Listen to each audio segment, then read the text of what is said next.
All right. All So set. This is the banter part, right? Is it? I don't know. Should we start bantering from here? Yeah, I think banter would be right about now. Should I tell you how many days? Ian doesn't know how many days it's been since we've last recorded together. Oh my God. Ian doesn't know. Give me just one good guess, Ian. Since we last recorded. Well, it's probably about 362. It's more than a year. It was January. More than a year. It's 430. As of this recording, it's 435. So 335 days less than we have episodes. yes, there you go. Good point. Yes, we have 100 Yeah. episodes. So we figured we'd do one more. Or 4, however this works. But what's Wednesday, Kev? So if we release it Wednesday, it would be 437, which happens to be how many listens the Florida Keys episode had. So Well, that's a real Easter egg for Yeah. no one. that's a deep dive. People want to know that. Easter's been canceled, by the way, so don't worry about it. Are we dwelling? Is that what we're going to do? We're just going to dwell? It doesn't help that I'm in my silkies. Oh, I didn't realize that. I didn't notice that. Oh, I was going to wear my pajamas. Damn it. Hefner. We've been twins. Well, I thought we were supposed to get fancy. I thought This is fancy for me. I put on a bra. Are you kidding me? Me too. That's what I'm saying. This is fancy for me. We can cut that part out. Kevin, cut that part out. That was a good line. Kevin's not cutting that out. Oh, yeah, that's fair. I'm not cutting. That was the beauty of this. There's no editing. We just do it, and we put it out, and we go, hey, warts and all. All right, starting I'm now. for that. What do I you think got? it works.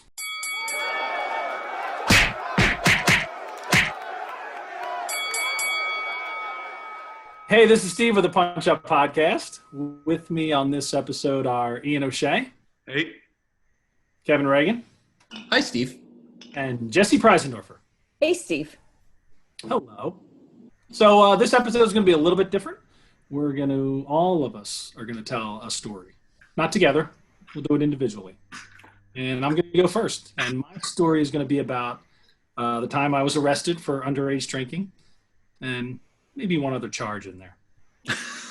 is this So is this good? Is this already the worst thing that you ever did? probably. You mean the punch up? No, I was talking about that sweater. Ian with the first visual joke. Aren't we going to be? Are we going visual with this? Yeah, we're visual. People You can have see to. this. Oh, yeah. See you? So my birthday is in November. And that made me... November 3rd? It's November 1st. You're fired. Yes, though. I'm the 5th. I know we're close. I can never remember how many days apart. That made me very young for my grade. All my friends were older than me because back then the cutoff was December 31st. Now it's August 30th. So by today's standards, I would be in the grade below where I was. But so all my friends were older than I was. And so when I got to be 20 years old, soon after I turned 20, a lot of my friends started turning 21. Were you in 5th grade by this point, or? No, at this point I was at college. Ah, Yeah. the things progressed nicely for you. Yeah. Yes. From birth right to 20. That's the timeline of this story. Same haircut throughout. Well, am I wrong? Did you open in 1st grade? I Open in 1st grade, and then we did a slam cut to 20. I opened by explaining to you that the social setup for me was that all of my friends were much older than me. This is like the Bible. This is like Jesus in the Bible, how there's this whole portion of his life that's missing. It's just like he's born, and then he's like 34 or something like that. I didn't even make it that far. But. Kev, can you dub in the rest of his story with Fred Savage's voice? Yes. I think that's the rest of the punch up. All the rest of the punch ups are all the little stories in between. All right. Well, thanks for coming out, guys. Yeah, go back and listen, and See you This next will time. come back. This will make We sense. got a lot of pent up punch up going on. Steve, I don't think we have time for all of us to tell a story. Just you. First one's going to be an hour. So around the time I turned 20, not long after that, my friends started turning 21. And And then also a few of them had fake IDs, right? So The 21-year-olds? What's the point? no, like a few that weren't 21. I gotcha. So they could still. So they had fake IDs, so they could still be altar boys. They could dodge the draft. This is not going as I. Didn't you miss this? Didn't you miss this, Steve? I have forgotten so much about how good this feels. Especially the name of the podcast. It's Punch Up.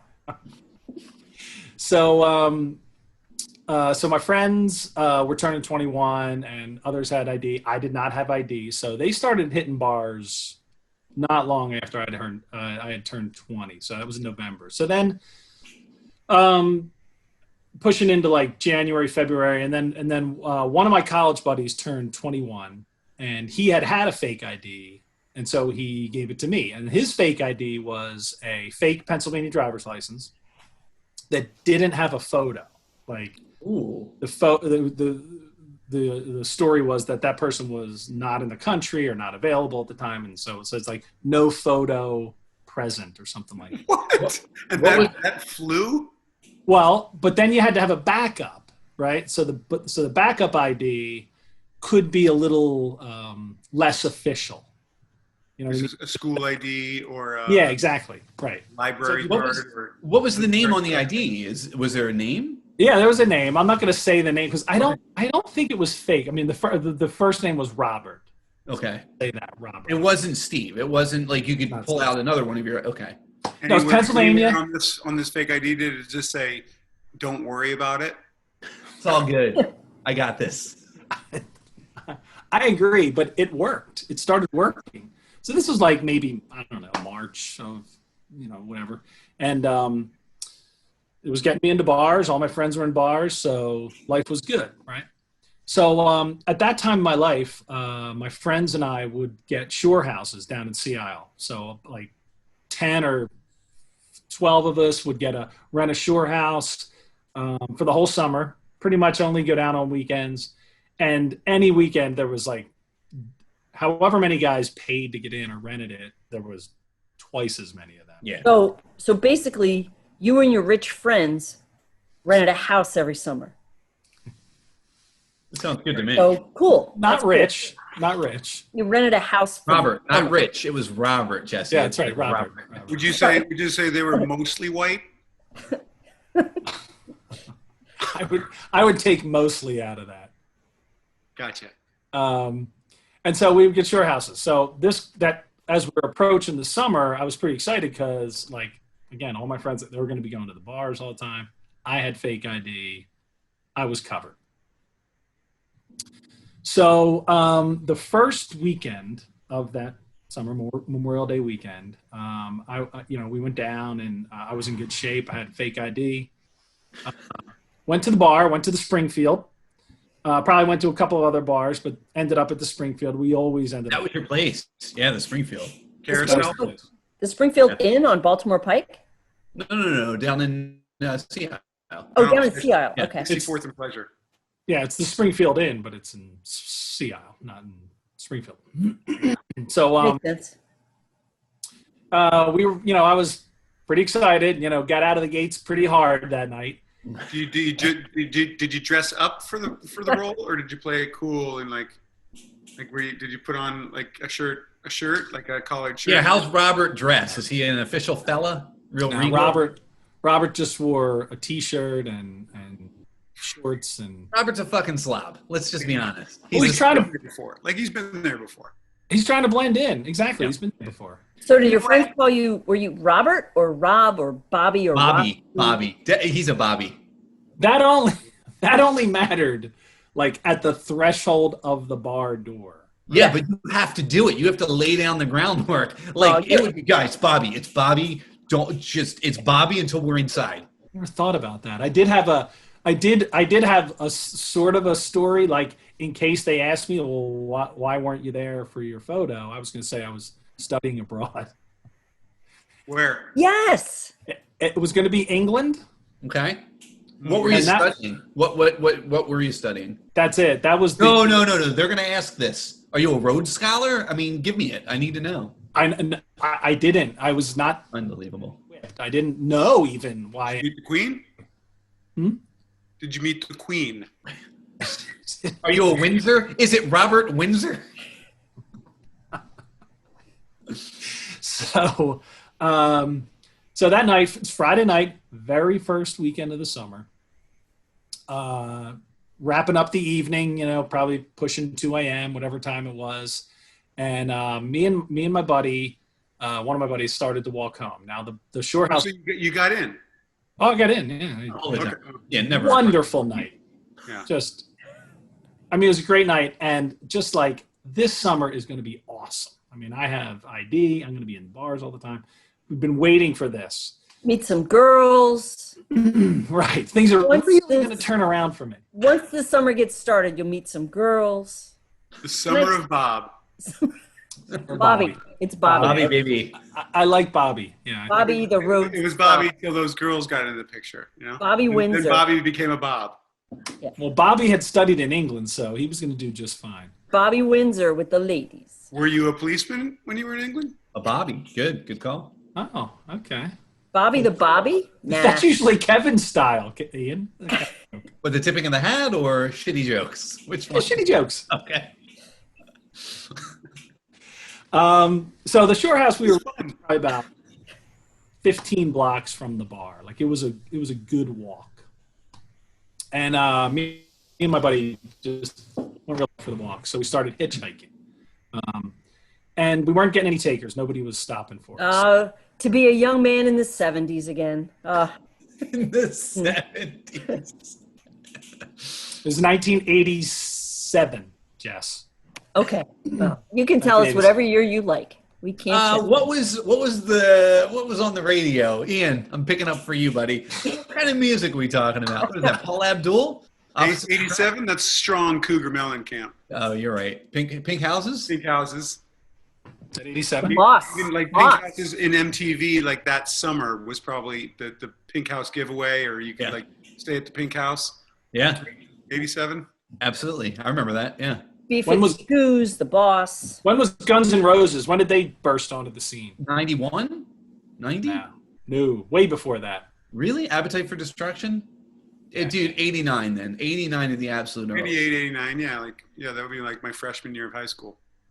Oh, shit. Steve's got it wrong, don't you? This is an Ian story. I expect this from Ian. What is going on? Get your details. I did want to hear, go back, just hear how you got into the bar. Like, did you play it cool? Like, you didn't even have your wallet and ID out, and you're just like, get to the front of the line, like, just walking in because you've been there a million times. He's like, whoa, ID. And you're like, oh, well, thank you. Guys, I apologize. I looked it up. Appetite for Destruction, 1987. Nice. Why go against the guy whose name is on the show? So, go get the guy who lived it. Ian, everybody got carded. Like, it didn't matter. Right. Had it out. Like, it was just You just had your stuff ready to go. Like, yeah. You're at Willy Wonka's factory, and it's like, here you go. Pay your $3 or whatever. Did you try and make small talk or eye contact or no eye contact? Were you're like hey, mine baby. was always, you were just, if the bouncer's there, you're just looking in the bar like. You're like somebody talked to you or like somebody was waving at you in the background. Like, is that Melissa? You're right there. So we're hitchhiking and not getting any takers. So not hitchhiking. I become a little more aggressive in my attempt to solicit a ride. Yeah. Maybe like. How many Coors Lights you working on? Maybe, I don't know. There was a lot. And it was Coors Light. It was either Miller Lite or Coors Light we were drinking at the Springfield. Yeah. So maybe I'm like yelling at cars and waving, creating a little bit of a scene. Can you demonstrate for us since we have cameras now? I mean, could you get up and like do give us the whole thing. Yeah. Milk a cow like Ian. I'm not getting up. Okay. What's wrong with that guy? He's not wearing pants. And Robert's not wearing any pants. So my buddy at one point goes off to like run around the side of a building and relieve himself. He can't hold it. Sure. Well, you've been drinking yellow water for hours, so yeah. For hours. So right then, all of a sudden, seemingly out of nowhere, a cop car just comes barreling down, right? and screeches to a halt, and this cop jumps out. As if like they were coming in hot for you guys. Yeah. Uh-huh.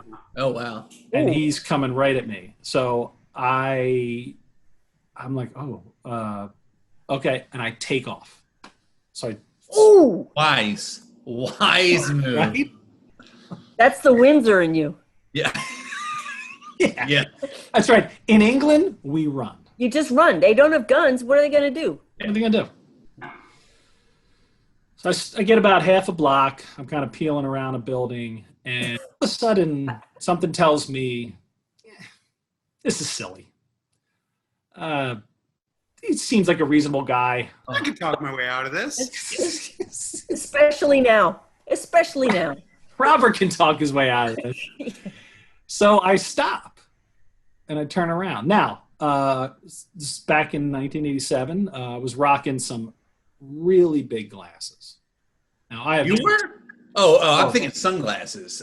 Glasses. I gotcha. Okay. corrective lenses, Yeah, I hear you. humongous glasses. And Bug eyes.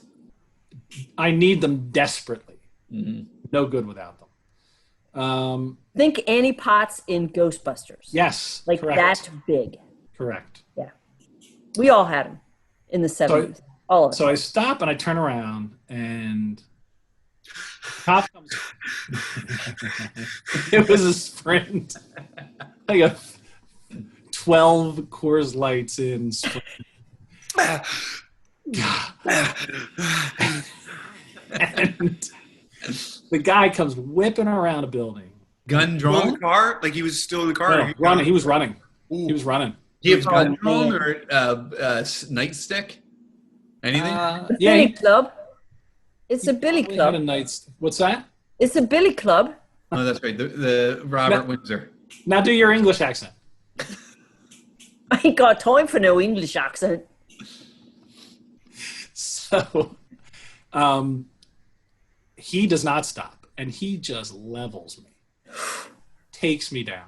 You stopped and Oh my turned. God. Yeah, I stopped and turned. It was just like, excuse me. Oh, you weren't walking back to him. You just stopped and turned. I don't have I my. was- I need my.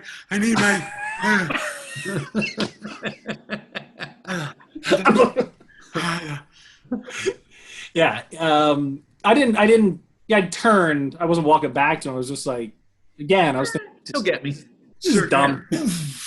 Yeah, I get leveled, knocks me down, and my glasses go sailing off my head. Oh, shit. Oh. And they can do damage, those things. This guy was pumped to nail yeah. you.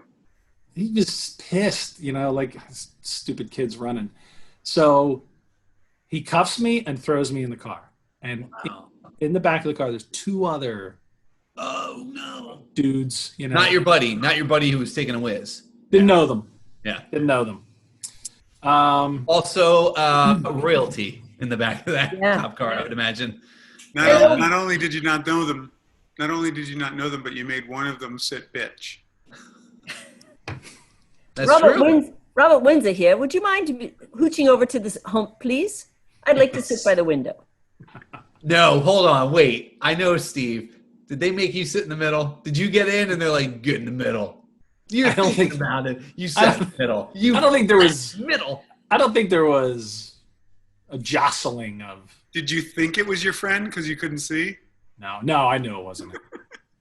Did they cuff you? Did they cuff That you? Did they cuff you behind or in front, Steve? Behind. Yeah, man. it's the Oh, real- man. How many of us are in here? It's Mr. Magoo in the back of a police car. Oh my god. So I'm thinking, all right, well, I'll just stay in character and I'll just be Robert Yeah. and Wise. Character. my fake ID. I'll Yeah. just be Rob, continue to be Robert, and I'm not going to get the fine. Robert will. Yeah. Robert will. Good luck getting it. Guy died in Nam. So Too bad you had all your other ID in your wallet as well, right? no, I was smart enough to leave that back. Nice. All right. Okay. So it's premeditated. So we get to the police station, and he brings me in, and they sit me down, and he's like, I'm trying to sell him that I'm Robert, and he's getting more and more pissed. Robert has a rap sheet so long. You're Call the FBI. You're Robert Rodriguez, Yes, I am, sir. Tamale King of Guadalajara. And I would like my phone call. So he gets tired of this dance because the ID was probably not a real ID, and he probably knew it right away. And so he just throws me back in a cell, right? This little cell, and leaves. So, You mean he didn't stay with you? Read you Yeah. Good Night Moon. pulled up a chair, talked to me through the bars. I can tell this is your first night here. We, It's going to be brutal. So next thing I know, I wake up. It's the next morning. I'm on like a friggin' hard, like a butcher block. Like Oh this my God! You spent a night in the drunk tank. spent on the drunk tank. But you were drunk enough that you just kind of passed out? Yeah, I just kind of laid down to like maybe reassess some things, and yep. So I wake up the next morning, and this guy, another cop at that point, another police officer comes in. Super nice guy, real kind of chill. Was like, "Hey, all right, you're awake. Want to tell us who you are now?" And I was like, "Yeah, it's Roney? yeah." It just poured out of me. So he says, "All right, let's go call your parents." That was like, ooh, okay. So he kicked off the call. He called them, quickly explained things, and then handed the phone to me. How old were you? Because you're a legal adult. I was 20. Yeah, he shouldn't be calling your parents. You're a legal adult. You're just going to big boy jail.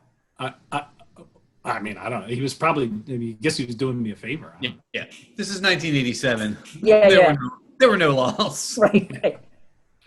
So calls my parents. It's my dad.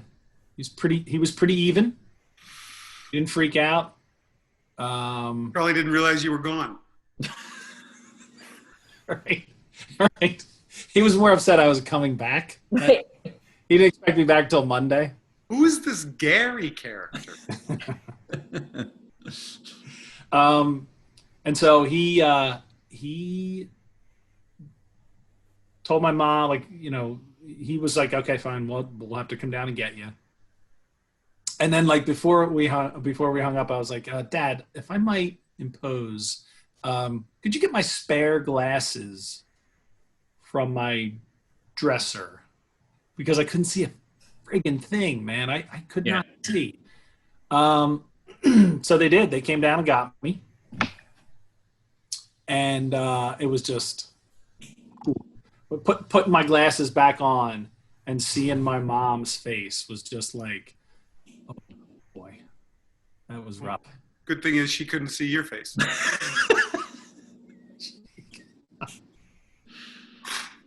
She could not.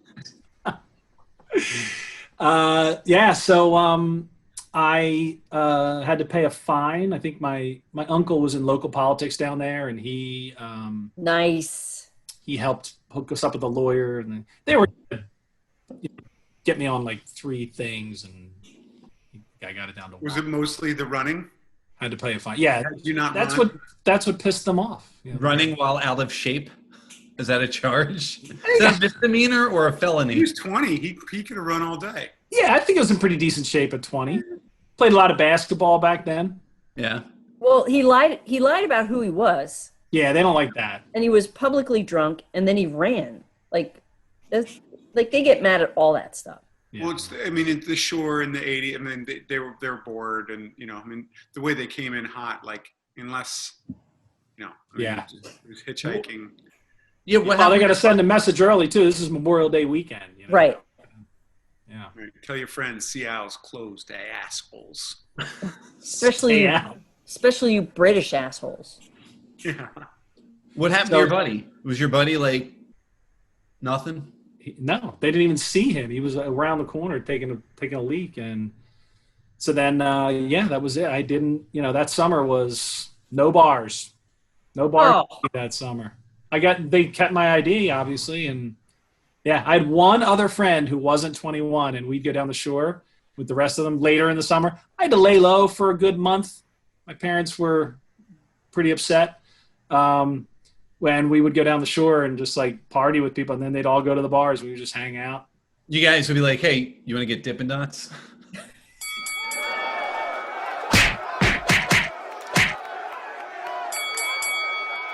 All right. Next up. Yeah. Cheers. Cheers. Cheers. That was With fun. my We coffee. didn't the rust off. What are you guys drinking out of? I still got my S glass I stole way back when from Steve. Can you see that? I gave it back. I gave all my S glasses back. This isn't a stolen one. This was I a stole trade. one. I have some water in an S glass here.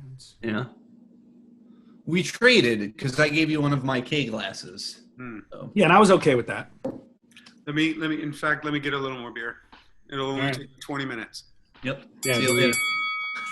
All right. Next up, we have Jessie Preisendorfer. Jessie, thanks for being here tonight. Hey, sure. Thanks for having me, Steve. Take it away. This is a story about how Reader's Digest probably saved my life. Right. The year is 1983.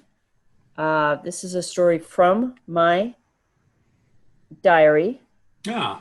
1983. So you're 40 years old. So I am -10, but thanks anyway. Amazing. So I was in college. I was not going to say how old I was, but I went to Penn State. I grew up in the Poconos, and it was a Friday in February. I mean, it's not hard to figure out how old you are if you're in college, right? It's like within 4 years. Yeah, You could be like Doogie Howser. You don't know. yeah. How feathered? I know. Feathered was your hair? How feathered? It wasn't feathered. It was permed. Perm. We're doing perms. Yeah. I want Long? to see a photo of that. This long, there are photos. If you scroll through my Facebook feed, there are some photos of me with kind of longish hair. I'm going to pull those and put them on the Punch Up Facebook. Good luck. You have to scroll pretty far back. You don't understand how much I can scroll. He's quarantined, Jess. Oh, right. What else am I going to do?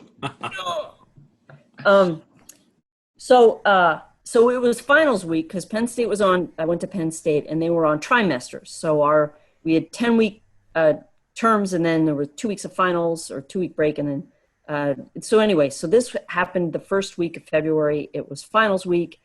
I had a final on Friday, and my mom's birthday was coming up, so I was going to drive home to see her for her birthday after my final on Friday afternoon.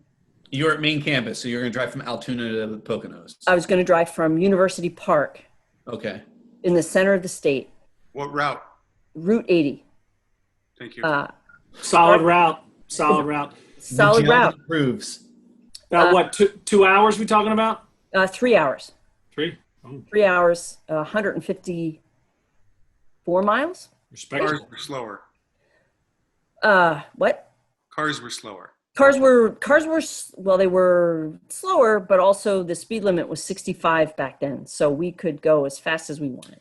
Drinking age was 14. Drinking age, there was no drinking age. We made our It own was mead. Prohibition. It was during Prohibition. There was no drinking. We Whatever made you get our- your hands on. Yeah, we made our own mead and grog in the downstairs. I don't even know. Anyway. So this is when the Poconos were still Mexican territory. Yeah. Okay. Sure. Yep. Sure. So I haven't seen people for 14 days. I feel you. I'm trying not to put my glasses on. Anyway, so earlier in the week I had taken my GREs because I was going to go to graduate school. I had a final on Friday in my sociology class, and I really cared about this final because I had a crush on one of the girls in the class. Her name was Eileen, and that song "Come On Eileen" was very big right then. So it was like always a reminder of her every time I heard that song. So That song holds up too. yeah, Great song. well, it's like, yeah, come on, Eileen, like, come on, like whatever, come on. Good point. So Friday dawns overcast and dark, and there's a snowstorm on the forecast. It's my mom's birthday, though, so I am hell-bent on getting home. Your mom's birthday is that day, not the next day. No, it's around then. It was either the day before or going to be the day after or the week before or the week after. It was around then. But I think it's important to note, I just found the photo and downloaded it before you scrub your Facebook account, but please keep going. Great job, Kev. You got it. Good to know. I hope it's the one where I'm wearing white overalls. It 100% is. That is exactly the one. And holding a Guys and Dolls album on my lap. I thought it was a cake. I thought you had a cake. But maybe a cake. Anyway, you get me, Kevin. You get me. Yeah, it is Guys and Dolls. Good for you. Yeah. There's only about 4 of those pictures that are out there, and I have to remember to scrub my face. I was listening the whole time, but if you're watching the video and I'm like this, that's what I was doing. Please go back. I'm so sorry. Get into it. So I'm sitting in my final exam, and Eileen is there, and we're talking real quick before the exam, and then when the exam is over, she wants to go out for a sticky bun, and I can't because it's snowing, and I'm like, well, but I'm not gay. I just liked her. She was gay. She told me that she was gay. But I'm not. Was there a possibility there? Probably, but it was the final exam for a class that we'd been in for a whole term, and she asked me for a sticky bun, and I said no. So a lot of calories in a sticky bun. I get it. I wanted to get home for my mom's birthday. Great choice.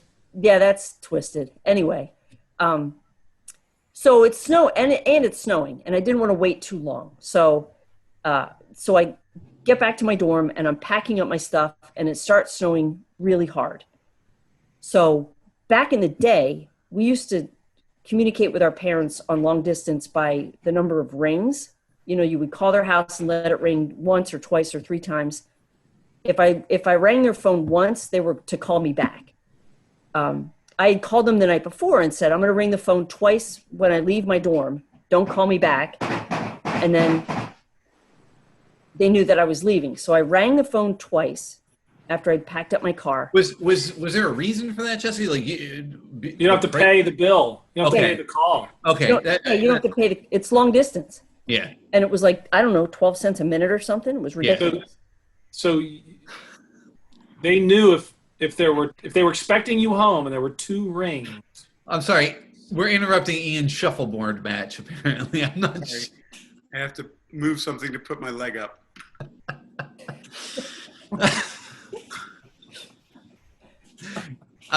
Steve, please proceed with your joke. I'm so sorry. No, I'm sorry. Wasn't really. I just heard that you and your parents have an intricate set of rings, like a drug cartel. Yeah, we did. That's where they got it from, me and my parents. So I rang. Were there other? So once, call me back. Twice. Was there a signal? Like the day before, I called them, or I rung them once. They'd call me back, and I said, "All right, I'm leaving tomorrow afternoon around 4:00. I will ring you twice when I'm leaving.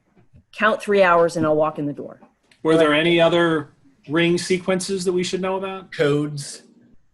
Like did 6 or 7 rings mean please pick up the phone? We need to talk. 15, 20 rings was they're not home. I figured that out. So okay. No, you would call them once, you'd ring once, they'd call you back, and then you'd set up whatever elaborate system you wanted for whenever you wanted. So your parents could never pick up on anyone until at least the 3rd ring. Yeah. Well, leave it go. Back in the day, the phone. I get it. The phone wasn't always just right here. Like you would have to get up and get there. So by the time they got close to the phone, it would have stopped ringing, and they would have said, "Okay, it was 1 ring. It's Jess. Call her back." Mm-hmm. So we'd arranged. So I called them twice, and instead of strangely, they called me right back, and they said, "It's really snowing hard here. You can't come tonight. It's snowing too hard." And I'm like, no, I'm fine. I'm from the Poconos, and snow doesn't scare me. So I mean, that's a serious breach of protocol. Green code. They meant business. Don't come here. yeah, they said don't. It's snowing far too hard. Don't even think about it. Yeah. Jess, what was that? Yeah. Was that an animal? Cat? Is it a cat? We have an automatic feeder, and Okay. one of our cats, the lesser bright one, has decided that he's going to knock on it for about 12 hours until it actually dispenses food. So I just threw my slipper at him. So more importantly, did you tell your parents, I have to come? I just turned a girl down for Cinnabon. Yeah. Eileen. Eileen. They said you can't come, and I said, well, I'm going to leave in about 10 minutes. I have to throw all of my laundry in the car, and then I'm going to leave. So they weren't happy, but they said, fine, whatever. We'll see you when you get home. So I throw all my laundry in the car, and it's a giant bag of laundry and a whole laundry basket because my mom loved doing my laundry for me. Good mom. What's the car you driving? A Chevrolet Monza. Not a Mazda, it's a Monza. Monza? It was a two-door. It was a coupe, and it was automatic. I'm sorry, it was a stick shift. So it was a great car. It was a really great car. I drove it for years after this. I'm driving the car home, and once you get on the highway, once I got on the highway, it's a straight shot, pretty much almost 2 minutes. But across this, Route 80 goes from New York City to San Francisco. So it's a really long route. All the truckers take it. It goes through Wyoming. It's a gorgeous stretch of highway. Across Pennsylvania, it is desolate. It is dark and then desolate. And I've said that twice because that's the only word that perfectly describes it. There are no street lights. There are no highway lights. Unless you're near an exit, like there's no lights at all. So I'm driving on this road, and the snow's coming down, and it's harder and harder and harder. And about 2 hours into my trip, I'm at like Blakesley. So I'm like still an hour away from home. Yeah, Blakesley. And it's flat, but I'm at the top of the Pocono Mountains, like literally the top of the Poconos. So the snow is, the highway is now one lane, the right lane, with 2 tire tracks. And you can't even see the left lane. And the tire tracks are filled with snow. So it's basically snow tracks. It's just I'm driving on snow. But there's no other cars around, so I'm not in any danger. So I'm just going kind of slow. And then I see these lights behind me. And, okay, great. There's lights behind me. There's another soul out on this desolate road. Do you have, like, music on, or are you, like, white-knuckling it? I probably had music on to start. I probably had a cassette tape in because it was a fancy enough car that I had a cassette player. Nice. Because in the radio stations that you got between East Stroudsburg and Penn State are not existent. And it's religious, right? It's all religion stuff. It wasn't then. Back then, there was just static. You could sometimes get a Scranton radio station. Yeah. And sometimes Allentown, but mostly AM radio was great, but that was all like New York stations and not great. So Jess, were you scared at this point? Not yet. I was 21. Like I was invincible. Nothing scared you. Nothing's gonna happen. Including Cinnabons with Eileen. Nothing. Well, that was scary because she was really cute. So that was really scary. She had a great sense of humor. Anyway, so I'm driving and this thing is behind me and these 2 lights, and it gets closer and closer and closer. And I realize it's a truck. It's like an 18-wheeler. And that's great because they're going to, he's going to clear the road and he's going to draft off you. I'm going to draft off him, which is the idea. Oh. So he gets close enough behind me and I realize that he's going really much faster than I am.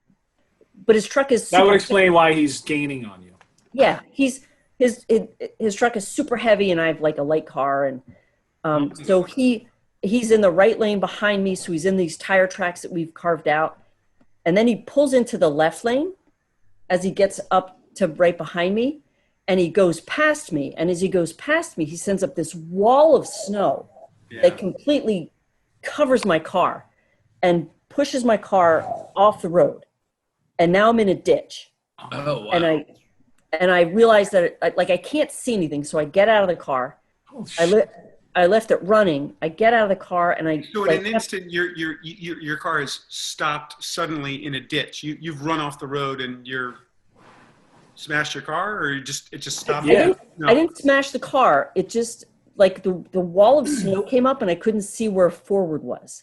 So I came to a stop without sliding because I didn't want to slide. And I got out of the car and I was off the road. So my dad used to get Reader's Digest magazines when I was a kid, and Reader's Digest was this thin little square thing you could stick in your back pocket, and there were 30 stories in it, one for every day of the month. And the stories I liked best were stories of survival, like survival stories. And I knew that I should keep my tailpipe clear. So I cleared out, I dug out all the snow around my tailpipe. From that very Reader's Digest that you had with you? I didn't have one with me, but I just remember all the stories. And I know they say, stay with your car. Don't let your tailpipe get clogged up with snow because the carbon monoxide would leak in your car and kill you. And you can cover yourself in clothes. Like I had all those dirty clothes with me. So I opened the trunk and I got all my dirty clothes and I brought them into the front seat with me. And I got back in the front seat of the car and I realized I still had like half a tank of gas, which meant that I could turn the car on once in a while to get it warm because otherwise I was going to freeze to death. And now I got scared because then it's like 8 o'clock at night and my parents didn't know where I was. Yeah. They just knew that I was on this 140-mile stretch between State College and East Stroudsburg. They had no idea. In nasty snow. And horrible snow. Nobody's coming out looking for anybody. No other cars driving by? No other cars. And I realized that it was already 8 o'clock. Like I was already supposed to have been at my parents' house and I was still 30 to 45 minutes away. Like I was still way far away. I've been going way slow. So with no way to send them one ring. Yeah. No rings. No rings. So I cleared the tailpipe and I got all my laundry out. And I'm sitting in my car and I turned it off and it got really cold really fast. And I thought, I can't spend the night in this car. I can't spend the night in this car. And I got out of the car and I looked up the highway and down the highway and I didn't see anything. It was pitch black except for this snow just driving down. And I got back in the car and I turned it on for another 5 minutes till it got warm and I turned it off and it got cold again. And I got out of the car and I saw in the very, very, very, very, very distance, just the lightest hint of light. And I thought, well, I know I'm close to Tannersville. It's where Camelback is. I know I'm close to, I hadn't passed that exit yet. So maybe that's the Tannersville exit. And in my head, Reader's Digest is saying, don't leave your vehicle. Don't leave your vehicle. They won't see you because they're going to check vehicles, the plows that come through. They'll check vehicles to see if there's anybody in there. But my car was white. So nobody's going to see this car. Nobody's going to see this car in a ditch forever. And it's in a ditch buried in snow. Buried in snow. It's just like a wall of snow. It covered this car. So I break all the rules and I cover myself in as many dirty clothes as I can. I put my coat back on and I start walking towards the light. And I get to the light and I see that it's just a highway marker. It's just one of those big giant green signs. It says Tannersville, 1.5 miles. And I'm like, oh my God, I'll never make it. So I start walking back to my car thinking, well, I'm going to have to hunker down in my car for the night. I gotta stay in my car and figure out how this is going to work. And I get back close to my car and I see 2 lights in the distance, back down way far away, obviously like coming towards me. So I'm just waiting by the side of the car. And the car pulls up and it's a state trooper. And he rolls down his window because he has to lean across and roll his window down. He says, are you stuck? And I said, I just got blown off the road by a truck. Are you made of clothing? Yeah. I looked Do like you normally smell this bad? I looked like Joey in Friends. Could I be wearing any more clothes? So I said, yeah, I just got blown off the road. He said, get in and open. He opens the back door and there's 2 people in the front seat and already 3 people in the back seat. Oh, he's collecting people who have been. He's collecting people. Yeah. So I have to crawl in the back seat and I'm laying across 3 people in the back seat. Any chicks? There's Eileen? Was Eileen in there? There's a lot of clothes between me and anybody else. Yeah. Dirty clothes. When you're Dirty getting in, you're like, hey, everybody, I'm straight. Don't worry about it. Yeah. Aren't guys great? I wish there was a dick. Oh, good. You're all guys, You're all real hot. I'm attracted to everybody here. including the police officer. Well, he must have thought we were a bunch of idiots driving around. He's like, where are you going? I said, it's my mom's birthday, and I'm coming home from Penn State. In a couple Like, days. Yeah. I think, or it might have been 2 days ago. I don't know. I don't know. It's around here. It's around this time of year. It's around this time, and I really wanted to see my mom. So so he's like, well, I'm going to take you guys off the road, and then I got to get back on. Because he's got chains on his tires. Like, he's just driving up and down the road. Yeah. Picking up idiots. Right. So we go 1.5 miles down the road. We get off at the Tannersville exit, and there's a diner there, and he drops us all at the diner. And I borrow money from the waitress because I have not a cent in my pocket. And you order 1 lonely sticky bun. Oh, I use a dime, and I call my aunt who lives in the area, and she comes and picks me up and takes me back to her house. Did she let it ring 14 times? She just picked up and just, hello? And I said, Carol Sue, it's Jess. I'm at the Tannersville Diner. She's like, what are you doing there? I said, I got stuck on the highway. Can you call Mom and Dad, please, and let them know that I'm here? I'm going to be here all night. Dad can come and get me in the morning. And she said, we're going to come and get you, but I'll call your folks. So they just let it ring My twice. parents, eight rings mean I'm in danger, but I've been saved by a highway patrolman, and I'm wearing most of my clothes. 9 means I have hypothermia. Oh my God. And I'm with a relative. Yeah. So,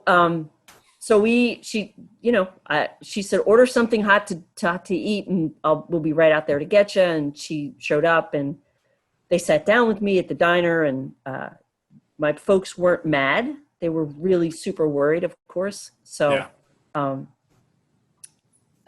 if not for Reader's Digest, I probably would have died that night. Yeah. The next day, my dad came and picked me up and took me home.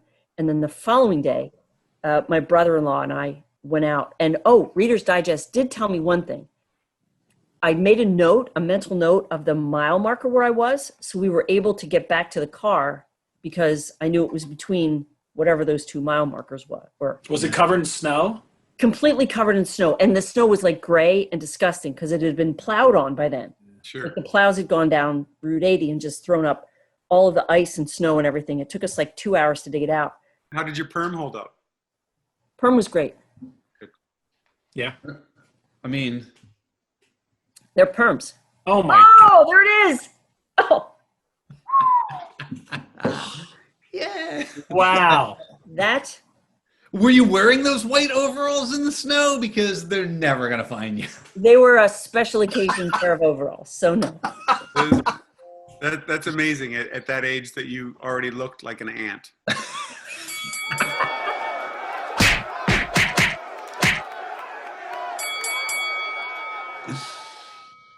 All right. Thanks, Jess. And next up, we have Kevin Regan. Kevin, you are the next storyteller. Take it away. Ooh, thank you, guys. So my story is about a birthday party for a neighbor of mine named Don Deal. And Don was a year younger than I was. He went to school with my brother. We went to grade school together. We all rode the bus together, and we lived, 7, 8 houses away. Catholic school? Catholic school, yep, St. Simon and Jude. And pre-asbestos removal, we were there when they still had asbestos. I remember when they removed it one summer. And actually, it may have been around this summer. So I talked to my mom today because I was trying to pinpoint the exact date. I was talking to Steve about it. and I couldn't pinpoint the exact date, but Don's birthday is in August. And this was probably 1987 or 1988. That would be my guess. Guns N' Roses, as we know, had released their album.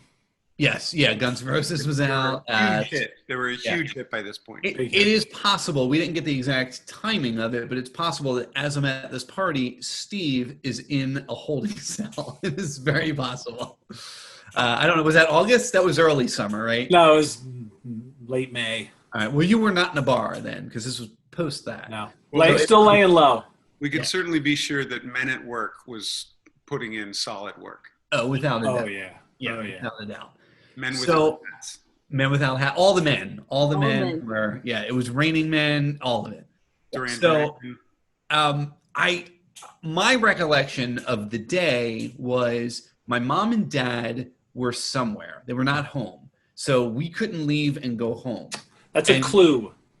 Yeah, well, it's a clue I tried to use to jog my mom's memory, and I thought they were at a wedding, and she was like, "No, it was definitely not a wedding." She knows this story, and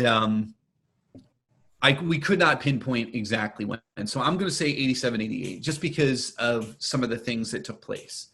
So, I grew up with this kid, really good kid, one of those people that just like everybody loved, very great sense of humor. He passed away a handful of years ago, but at the time, just a really interesting guy. If you had a video camera, he was like, let's make a movie. Just really inventive, fun kid. So for his birthday, if it was 87, I would have been about 12 and he would have been about 11. And that kind of fits with where this story was. And his mom had a nice little birthday party for him. Again, my brother was in his grade, so they were a little bit closer. We're all hanging out, really good time. So you're invited to the party too, though. Yeah, we were friends. We were all friends, neighborhood friends, neighborhood kids. Probably other kids from the neighborhood. My older brother was 3 years older, so he didn't really hang out with us. So he wasn't. Had this guy later smashed mailboxes with you? No. We didn't drift apart. It was just he went to a different high school. He stopped going to Catholic school because his parents were like, really? So he went to a public school. I continued to Catholic school. He probably did not, smash mailboxes and. Wow. No, Yeah. he was a lot cooler. Yeah, without a doubt. He was a really cool. So Way better things to do. much better thing. Yeah, he was probably hanging out with girls. I was hanging out with my buddies in my car in a Bats. bat. Yeah, it's not. There's nothing. You can go back. Should we reference it? I wish I had a reference of which episode that is. But was that the last one I told? So it would have been episode 98 or 99. I think it was. Was it? No. It was in May. It was the one where Tim, who is hosting this for us, it was our live Facebook Live. I think it was that one. Oh, okay. I think it was that story. So, anyways, Don's mom bought pizzas and rented movies, and it was at a time where you could do both from the same place.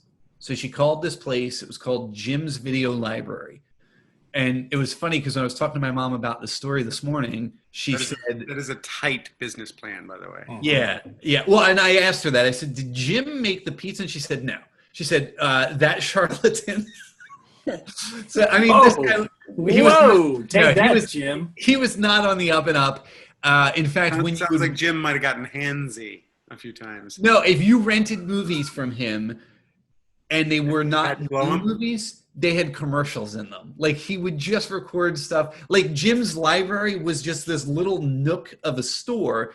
I remember walking down steps. It was on Westchester Pike, and I think there's a Meineke there now. But you'd walk down a couple steps and you'd go in, and he had it was a small little showroom, and then he had the room behind the curtain. Oh, yeah. Guarantee there was another room that had a Polaroid and a bed with no sheet on it. Very past the curtain, very likely. Where the commercials were made. So yes, yeah. Jim's video commercials. Yeah, I mean the guy was not reputable, but he was one of the first I had ever heard of. Well, I was like 12, so what did I ever heard of that actually had a delivery service where you could call and say, hey, can I get Ernest Goes to Camp, and they would bring it to you. They would drive it to you. They would deliver it. Yeah, sure. And you could order pizza. So they would pick up pizzas. So for birthday, you would kind of set all that. You know, I want X amount of pizzas. I want this movie and at this time, blah, blah, blah. So we're all having a good time, hanging out. And was the pizza any good? At that age, 12 years old, isn't all pizza Didn't good? matter. Yeah, I think all pizza's good at 12.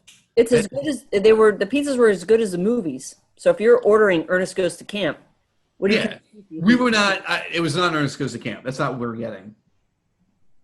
So we order a movie, and the young delivery driver shows up. He's a young kid. And I don't know, probably like 17, 18. He could drive. So however old he wasn't much older than the driving age. Shows up, drops off the pizzas, drops off the movies. So we start eating pizza. We're still having fun, whatever. This is before any movies are put on. Still playing games and whatnot. And then Don's mom, Mrs. Deal, says, hey, boys. It was probably all guys at the party. It was, because at that age, you're not quite at the point. He's 11, I'm 12. You're not quite at the age to do, mixed. Yeah. Unless you're Ian. Yeah. 6 years old.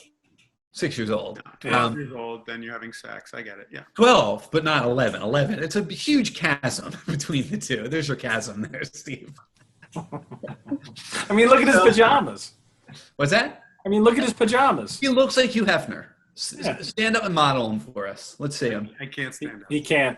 Oh, too soon, Kevin. My bad. Apologies. So Don's mom says, let's put the movie on. Great. Awesome. So she puts the movie on, and the movie was The Blues Brothers, which is a pretty... That's racy. Yeah, it's a racy movie, right? For 11-year-olds. And we'll come back to that. Let's circle back to that. So she puts it in, hits play, walks not out of the room, but away, doing what moms do at a birthday party, which is, just get the hell away from the kids. I mean, she's got a house full of, she also has, Donnie was her second to youngest, and she had 5 boys. I think they ended up having a girl much later, but so they have a bunch of boys. I think Dean, was in the Army at this point too. So a wide array of age and whatnot. So she had done her job as a mom. She was done. She didn't need to hang out at an 11-year-old. Blues Brothers. Yeah, Blues Brothers, whatever. What's the worst you're going to hear? The F word, maybe. I don't think they even say that, but a couple S's. Who cares? What year did that movie come out, Blues Brothers? 77, I think. 79, maybe. It was definitely 70s. Okay. No, it would have been when Aykroyd and Belushi were still on SNL, because they would warm up the crowd. So I would go back to 77. Damn. Okay. So she pops it in, walks to the back room, probably prepping the cake, or whatever, like Cookie Puss back in the day. Carvel was all the rage. So Fudgy, whoever. And the movie starts to play, and it's clearly not the Blues Brothers from the get-go, because it starts off and there's this very buxom blonde-haired young lady, and she's got a plaid. Yeah. Oh, without a doubt. But that's the buxom. But she kind of plaid tied sort of. And there's a gentleman with a big mustache and a hard hat and tools, and immediately they pop out, and it's like, whoa. And these are 11-year-olds who all at the exact same time complete the trajectory of puberty. And we're all like, so immediately Mrs. Deal runs up in front of the TV and goes, oh, to block the TV, which doesn't help because you're kind of, what's Can I have more pizza? So we're all lady, get out of the way. What are you doing? Lady, I'm going to say this once. Get out of the way. I'm about to kill your mom. So she immediately hits stop and is mortified. But going back to kind of Steve's story, Jessie, I would say this is 1987 mortified. Yeah. These days, that's probably a lawsuit. That's friendships end and stuff like that. Yeah. Back in 87, again, I talked to my mom about this story this morning, and we were laughing about it. So what's her Joanne was her name. Mrs. Deal. Joanne she fast forward, but not that you could see. If only squiggle vision. To the good stuff. She's fast forwarding. I think out of panic. Yeah, I think it was just more like here's the remote. What can I do? Crisis averted. And her 11-year-old Donnie says, "Mom, that was probably just the preview," because that's what the preview is on the Blues Brothers. And this sweet lady is like, "Yeah, it probably is just the preview. Thank God," and hits play. Anybody who knows like the trajectory of any kind of adult cinema knows that they start off tame, and if tame is immediately this, build to something. Where's it going to go? Well, it was building. It was in the middle of the build, and so she hits play, and it comes back on, and it was just like full on, like every voice without a doubt there, Ian, was like, it was just like nature videos did not prepare us for what we were about to see. Expecting to see the Blues Brothers, and we saw this, and we were all just like, and it was like, and Mrs. Deal's voice just shot through the roof, and she jumped in front of the TV again. And at that point, there was no fast forwarding. It was more rip the tape out. Yeah. Throw it the hell out of there. It's again Catholic school. We were all in Catholic school, so now we were all going to hell. And I remember the name of the porno, and I've looked it up, and it's harder to find now. But the name of the porno was The Carpenter's Coffee Break. And that always stayed with me because, like, my brother and I, to this day, will talk about it. Once in a while, it'll just come up, and we'll be like, "Oh my God!" And it was just like this moment that, like, all of us share. When Donnie passed away, I never met his wife. He had gotten married, and I never met her. But I actually reached out to her, and I said, "Hey, listen," I said, I don't know you. She knew of me just because of stories and stuff. And I told her the story, realizing this is also kind of weird and like, I don't know this person and I didn't want it to be like creepy and weird. But I told her the story and she said, "I've actually heard that story before," which just was like so touching to me that like, here's my buddy who, again, we had just we hadn't lost touch. There was no falling out. It was just, paths go different ways. Yeah. And we just kind of separated ways, and he got sick and he ended up passing away. But being able to share that with like his wife was just like kind of, I don't know, there was something about it, and it made it it was a very happy little moment. So do you remember whether that movie was it in a Blues Brothers VHS? It was back, if you think of like even Blockbuster back in those days, it never came with the sleeve. It came and again, Jim was not the most reputable place, so it's very possible that everyone's moving very quickly and things are put back in. This is one of the things I said to are you looking for it, Ian? I found it. What did you find? Carpenter's Coffee Hour? Carpenter's Coffee Break on Porn Classic. Oh my God. Porn classic. Vintage porn. Yeah. So it's like AMC where the guy comes out talking about a movie. You have a guy who comes out in Ian's bathrobe talking about this with a pipe. But so when I was talking to my mom about it, it's such a funny, goofy little story. And what I always thought was, because I remember the kid coming back to pick up the movie because Don's mom had called and said, explain what had happened.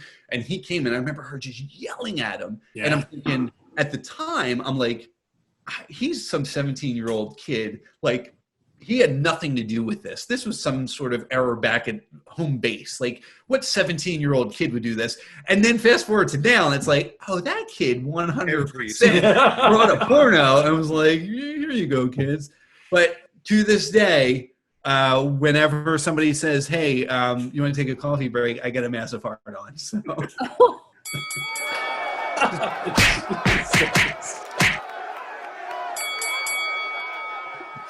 Kevin wrote in his own button. That is not. Yeah. I did. I literally sent my button to Tim and said, "This is what it's going to be." Trust me. Carpenter's Coffee Break. We'll post that on Facebook, Ian. Why was I muted before you got to your button? Just in case. We have to take everything under consideration. What a crazy world. I mean, the 80s, just like they had a business where they just like, yeah, we'll bring you movies and pizza. Great.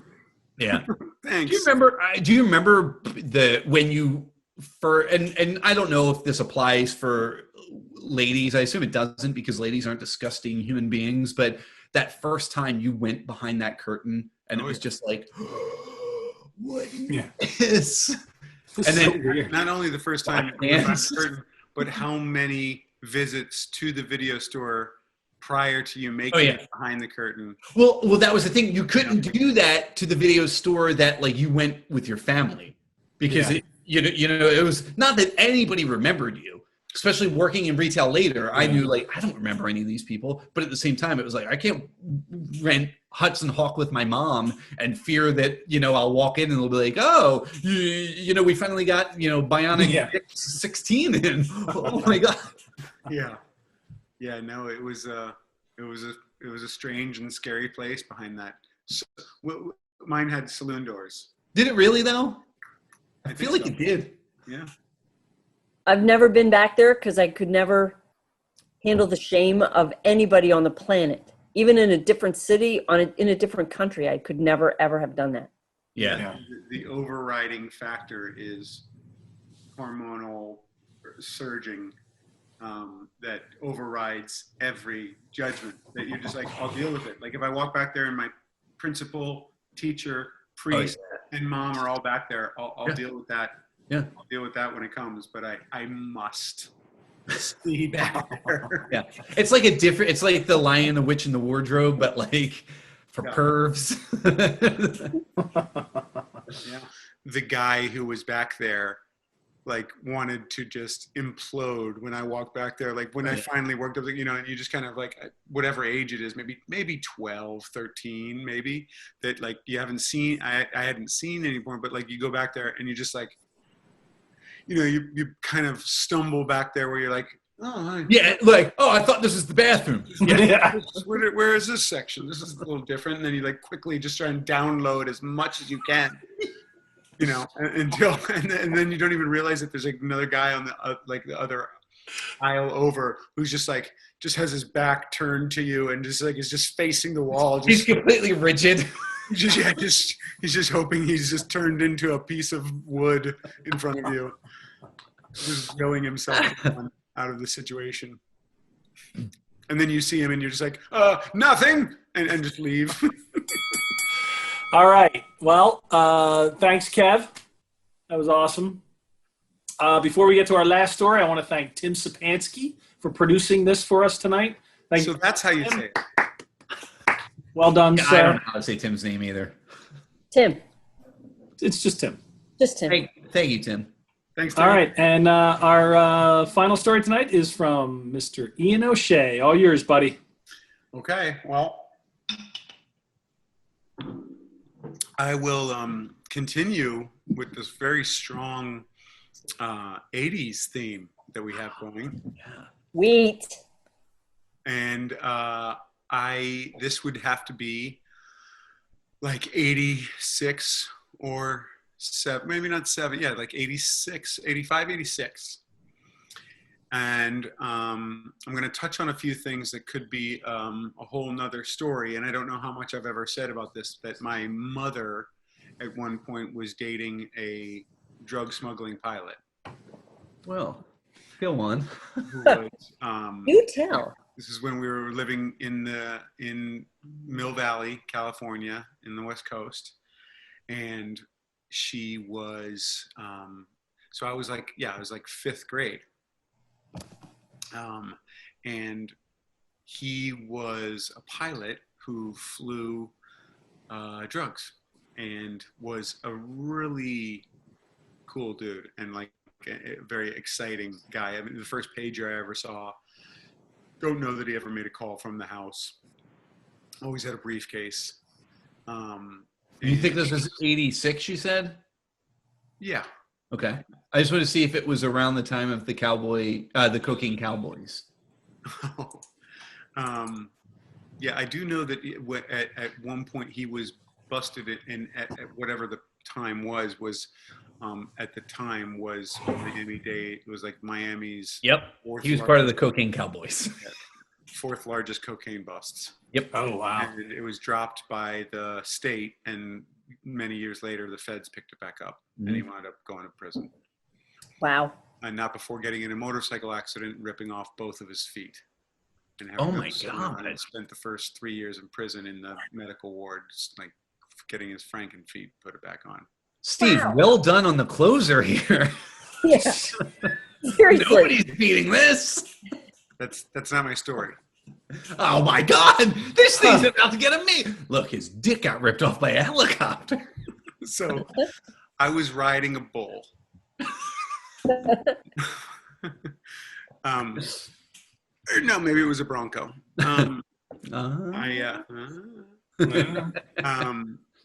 So I was about, let's see, 5th grade. So my daughter's, so yeah, I was like 11, 12 years old. And we did a lot of fun things with him. Like he would just like, one day we just wouldn't go to school and he'd fly us to Disneyland, or we'd fly to Santa Cruz, or he'd just say no school, and we'd all pile into his Corvette and go to an unfurnished home. But this was a little bit more of a vacation, or maybe a weekend, and we drove out to Eureka, which was more of like weed country and like the Wild West. And we went and stayed with some folks who I later found out, did have pretty big weed operation. Nothing crazy, but back in the day. Bigger than what Steve was growing. Bigger than what Steve was growing. Yeah. Yeah. You mean Robert Windsor? Robert Windsor. Yeah. Purely medicinal, sir.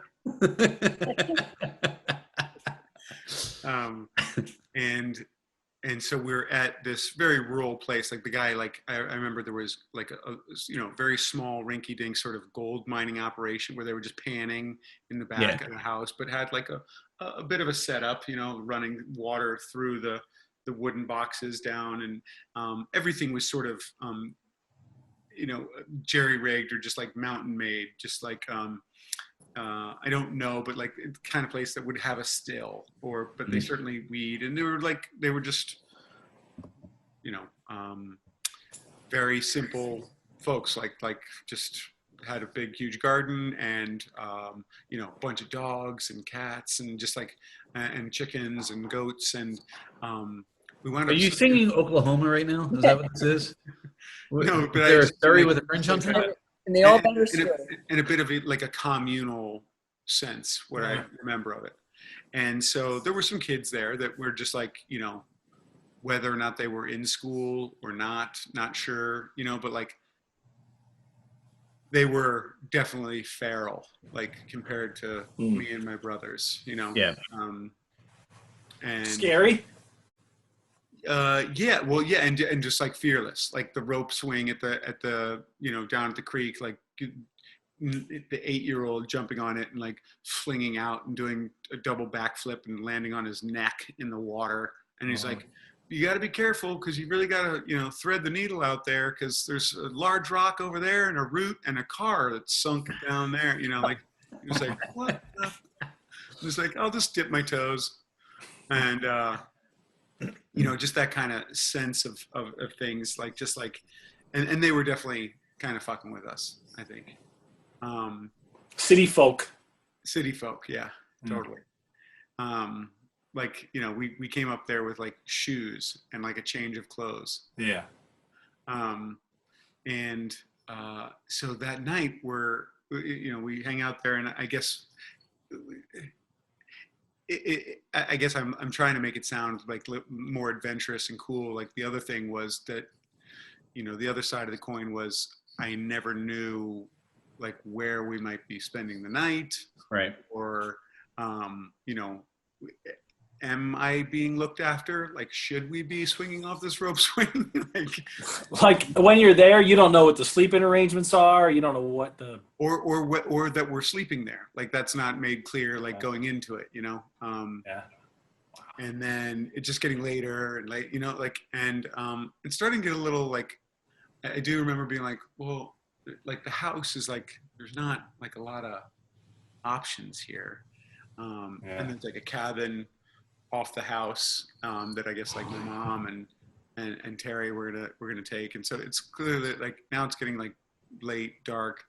The kids and us, we're like, sort of given over to the kids, and it's like, all right, you guys, you know, everybody's gonna call it a night, and you guys are, you know, sleeping in the hayloft. You know? You're like, oh, okay, okay. And it's you and two of your brothers? Yeah, but like I don't remember my big brother like being there. Now, if I was in fifth, like he would be in eighth, and like he often would just be like, no, you know, it's like, I'm not doing anything with you. I'll stay home. I'll stay home. And my mom would just be like, fine. Be like, fine. I'd be like, so we go to the barn where there's like literally like a lantern, like one of the older kid who's like, you know, maybe 14. He's got like a lantern, like a kind of a sweet setup there. And then there's like hay and like, you know, sort of quilts and like horse blankets and, you know, just like where around like where a hobo would sleep. Like, how many kids were there, do you think? I think there was just like two other boys and me and my younger brother. So like four of us total. And my younger brother would have been like in third grade. Oh wow. Third or fourth. Little. Yeah, little kids.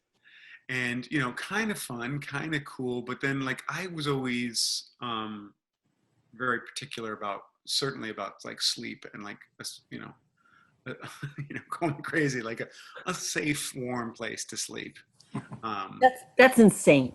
Yeah. Privilege. Yeah. I'm now Spoiled. I'm now fairly committed to a 12-step Al-Anon program. And I wonder why. I have many issues, but like as I like when I thought of the story, I'm always like, oh, that's a good story, and then I start telling it, and I'm like hearing it, and I'm like, whew. No, dude, you're Irish. They're all good stories. Yeah. It's just the way it is. So we get up there and In the hayloft. and in the hayloft, and like, you know, okay, made a comfortable spot, and I'm lying there, I think with my brother. And Are there animals in there? that's a fair question. They're downstairs, you know, there's like maybe a horse, and like I said, like a goat or two. Okay. You know, certainly chickens are just kind of. Yeah, he covered this, Steve. If you remember the Oklahoma joke that I told that was hilarious, this was covered. I'll listen to it on YouTube. Yeah, just play it back. It's fine. And so it's now getting dark and we're getting tired, and like people are starting to fall asleep, like even my younger brother and stuff.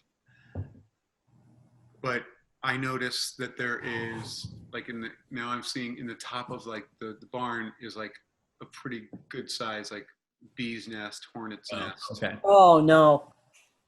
As it gets darker and colder, and you know, I see that. I don't see a lot of activity, but now it's getting darker, and now there are bats. Yeah, that's what I was gonna say. Yeah, There bats. are In a barn? Hell bats yeah. in the place, and now as time progresses, and this is just, you know, the memory of a 12-year-old, that now I'm hearing howling and like coyotes. There's definitely like an owl. Oh my God. And like. Well, that's what gets you, Steve. The owl, not the bat, not the coyote. No, Whoa, the an coyote. owl? The coyotes got me. Oh, okay. It could have been dogs, could have been, you know, but like obviously everything is just like, I mean, it's like a movie, like everything's right here. Yeah. And I spent the first sleepless night I've ever I ever had up to that point, like that I recall. How's your brother? Is your brother just out? Yeah, and he's always had that ability to Yeah. do that, and Blissfully unaware. blissfully Bats unaware. swooping him. Yeah, also just like a gypsy at heart, like he truly is. So he was just like, yeah, we're good. I think I even like, he was always my saving grace. Like if my dad wasn't home on time from work, like he would often show up to home after I had called the fire department, police, because he wasn't there and we were going to be left for good, for sure. Aiden my younger brother was always the voice of reason, calming me down. Wow. But I couldn't get up. I couldn't, like, I didn't know where to go. I didn't know who to talk to. There's animal noises. So I had, through the night, and I mean, if I had fallen asleep for 40 minutes or at some point or something, but I mean, I just laid there all night, like watching and listening to all these scary sounds. Oh my God. And, by dawn, I had wet and crapped myself. Oh my God. The wet is fine because you're in hay. It sops it up. But the crap. So I didn't even have enough wherewithal to like go just over to the side of the hayloft. I was just like literally frozen, and in the morning, like as things were just progressing, like we were just going. What I recall is like getting out of the hayloft and like waddling and literally getting into the car with shit in my pants, and just like, let's go, please, let's go. Just drive. I'll just be in the car. Well, we're gonna have breakfast. I'll be in the car. That's fantastic. As people are all stuck at home and can't go anywhere, at least we're not in the hayloft pissing, shitting ourselves. We're not in a hayloft with shit pants and a pee-pee. That's right. Pants. So I just wanted to bring the just general mood up.